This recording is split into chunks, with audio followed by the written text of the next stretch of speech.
Hello everyone, I have good news. This is Will Phototech coming directly to you through the power of the internet. Uh, I know I'm all behind on all the videos, but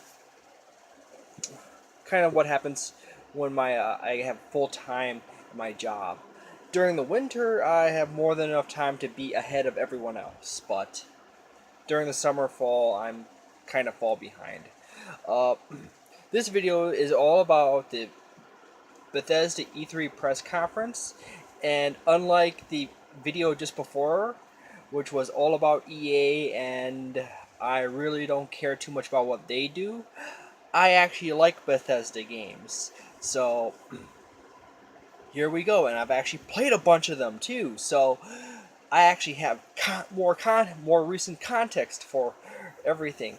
First and foremost, uh, the Bethesda conference first started off with Quake Champions. Quake Champions for the PC. First and foremost, they only stated it was for the PC, and at during the conference, and it would be really nice if they brought it out on the Xbox One and the PlayStation 4. It'd be awesome if they brought it out on the Nintendo NX, but there you go. As I said, I'm interested, and it was just a theatrical trailer. There was no gameplay or anything really. It's hero based around MLG or esports, which is all the rage. So good for you people that are good enough at Quake to actually make a small living on it.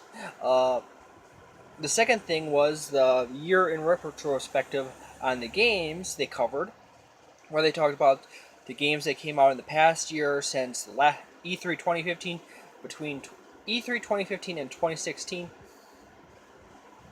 It was basically Fallout 4, Fallout Shelter, Doom, this and that, and that was a nice little moment right there. And then they went on to Elder Scrolls Legends, which is a strategy card game for basically all smart devices. They had different release dates.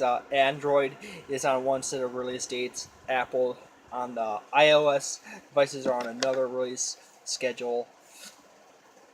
I don't play too many card games anymore. I used to play just a little bit of Magic the Gathering and Pokemon and a little Dragon Ball Z CCG in high school, but I was never terribly good at Magic, and I was never terribly good at Dragon Ball Z TCG, and I was just okay at Pokemon. So I didn't spend too much time with that, but that is just another thing in itself.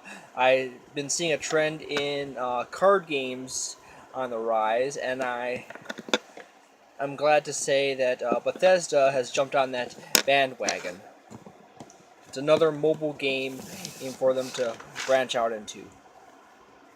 Now they also talked about uh, more Fallout 4 add-ons and DLC and a few other things. 3 different new packs, and that is all interesting. I have yet to get Fallout 4. Of course, I'm mostly play older games myself, so I'm always one or two games behind the generation. And then they talked about Elder Scrolls 5 Skyrim remastered for the PS4 and the Xbox One. And that is also going to include mods this time for the console versions. Now, I'm excited, and I happen to be making this video after Nintendo has unveiled Legend of Zelda the Breath of the Wild, and I could seriously say those two are gonna clash up against each other. I may actually say this: I played a ton of Elder Scrolls. I played Oblivion, and I also played Skyrim, and I didn't play the older ones, which I would have preferred. You know what I really would have loved is if Bethesda remade or remake the old ones and then remaster Oblivion, then Skyrim. But still, I can't argue against Skyrim. I really like that game. Uh, from everything I've also saw of that, it looks beautiful and fun. And everything I've saw of Legend of Zelda, Breath of the Wild, for the Nintendo Wii U and the NX, could easily go toe to toe with Skyrim and Elder Scrolls. With one thing, I've yet to see hardly any people in any of the videos. There's very few people that appear in Legend of Zelda Breath of the Wild. So, is there really any major towns or anything in the game? Don't know. We'll have to find out. And I haven't been making this video while Nintendo's showing it off some more, so I'm gonna miss out on some stuff. Uh,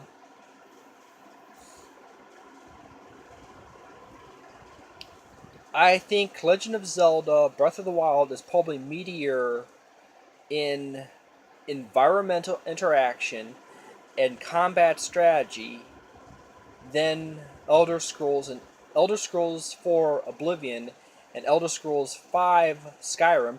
And those are the two I know for sure. I've played a lot, but I have not seen much people interaction in Breath of the Wild, which then is a major part of Skyrim and Oblivion is you messing with people and any NPCs in games. So does Nintendo now have its own Skyrim killer?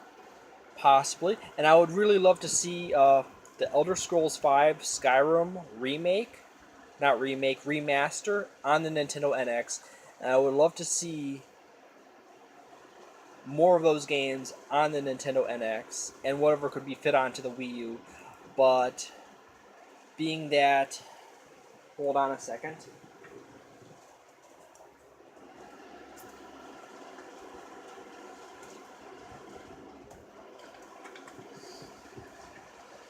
And I would really love to see more games for this system. The controller is light and it's awesome, and it's not as heavy as what most people think it is. And the battery's not that terrible. It lasts for 2 hours, 2 or 3 hours. Uh, but I really, really would have loved to see the older Elder Scrolls games on new systems and potentially Nintendo systems. And I'm still excited for the Elder Scrolls V Skyrim remastered, but I would have wished they did the other ones first. I know the Skyrim one is easy, because, it's more recent, but hey. After that is Prey, which was a franchise that was started on the Xbox 360. It was an early launch title. It was a fairly interesting sci-fi horror game franchise. And then the new Prey is basically just a totally new game. Just happens to be sci-fi and just happens to be scary. But there's no serious, clear linkage between the two, other than scary alien sci-fi terror kind of crap. I still haven't played the original Prey, and there's also apparently Prey 2. I have to go hunt that down, see if I can find it, and then play that and see what I think. I'm really not big into run and gun, shoot the crap up, or throw balls into hoops kind of person. And when it comes to sports and FPS, I'm not the expert, but some of the stuff does interest me, like Titanfall and Prey and Quake. I actually played some Quake, played a little Quake here and there at various points, and I've also played Unreal, and I played other games, and I love Splatoon, and I do enjoy some of them. I just can't palate Call of Duty all the time, and Modern Warfare and all that crap. Doom is doing quite well. there's a bunch of updates and new DLC coming this week. And that would be another thing. And then there's Elder Scrolls Online updates, and then new DLC, Dark Brotherhood coming out soon, and that is also very interesting. But I don't play MMORPGs because I am basically immune to grinding, and if I played an MMORPG, there would be two problems. A, the game would end before I finish it because I'm a grinder. I'm obsessive collector grinder. I have to have like 99 of everything and max out everything, so it takes me an eternity to do anything. And the second thing is I kind of don't like the idea. Well, actually, there's three things. I kind of don't like the idea of buying a game, playing it for a period of time, and then having the servers killed at some point, and I have this game I cannot play anymore. That kind of makes me sad. And that's why I'm a pro physical media kind of person. And then the third thing is I would burn up my entire internet plan, and I would have nothing left to do videos with and play other video games like Splatoon and stuff like that. So, okay, on to the next point. I'm going to start doing that. When next point, put up hand signs. Actually, I skipped it. There's 1, 2, 3, 4, 5, 6, 7, 8, 9, 10. Just a little ASL for you. The next point is Bethesda VR, Doom, and Fallout 4. Fallout 4 is announced for HTC Vive, and that's it. It's PC platforms, so I'm not going to be really touching it. If I ever find someone else who is very knowledgeable and a small YouTuber that is into PC stuff, I would redirect you to them to talk about that in more depth. And then there was the final thing on the list, which is the fifth game, or the final point, is Dishonored 2. They showed that off. They jumped 15 years into the future from the last game, which I've still yet to play. I'm still interested, but I have too many games to play as it is, and it just takes me forever to do everything because, I'm a chronic grinder and I'm a completionist. I like to play a game, get everything, start, finish. I like to have S ranks and everything. You should see my Armored Core or save files, seriously. But Dishonored 2 is 15 years into the future. It looks really cool. It looks fun. Has a lot of parkour still. There's a huge bundle they're going to sell with it that they stress that it's going to run out really fast. So if you are really interested in Dishonored and you want all the goodies, you get the bundle. First and foremost, a lot of people say shame on you for pre-orders, but seriously, if you fall in love with a franchise, you truly love that franchise, it's a good franchise, go ahead and pre-order it. I'm going to go pre-order Legend of Zelda Breath of the Wild for my Nintendo Wii U, and that is okay. I'm going to pre-order Pokemon Sun or Moon. I have not decided which one yet, and that is my call. Now, people who pre-order games that they are kind of sick of or feel that are getting crappy, but they keep pre-ordering them, please stop.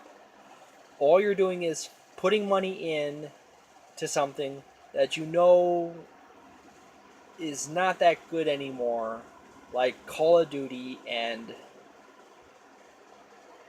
you're just giving them money to sell you garbage. And Call of Duty is not that terrible, but it's basically a soulless bro fest, and I enjoyed zombies until they got a little too overcomplicated with the side aid stuff, and I could almost enjoy the multiplayer, but I'm not going to go into that. Uh, my internet's not that great. Incidentally enough, my internet's good enough to play Splatoon online, so. And the same thing with Super Smash Bros. For the Wii and the 3DS. I have both versions. Uh, but there you go. I'm plugging Nintendo in a Bethesda conference talk about my thoughts about. So there's a total of how many points? 1, 2, 3, 4, 5, 6, 7, 8, 9, 10. There's a total of 10 points. 5 of them are new games. Okay, I have condensed a 1 hour and a quarter and a quarter 1 hour or and 1/2 into 16 minutes. So that is a good time savings right there for you. And there is a total of 5 new games, well, 5 new yet to have released games, and 5 social projects slash community updates for other games. And I've noticed generally Bethesda seems to have put in quite a bit of effort into updating multiple of their games, and they even pointed it out in the conference that they have sent out perhaps the most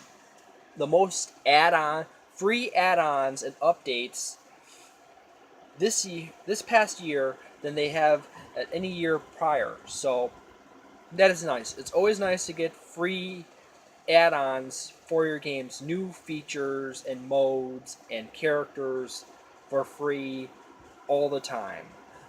Raising the level caps, adding a new stage. Man, I love that in Splatoon and a few other, and Hyrule Warriors. So there we go.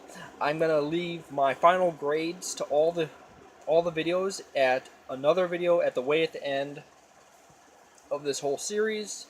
Thank you very much for watching, and have a wonderful day.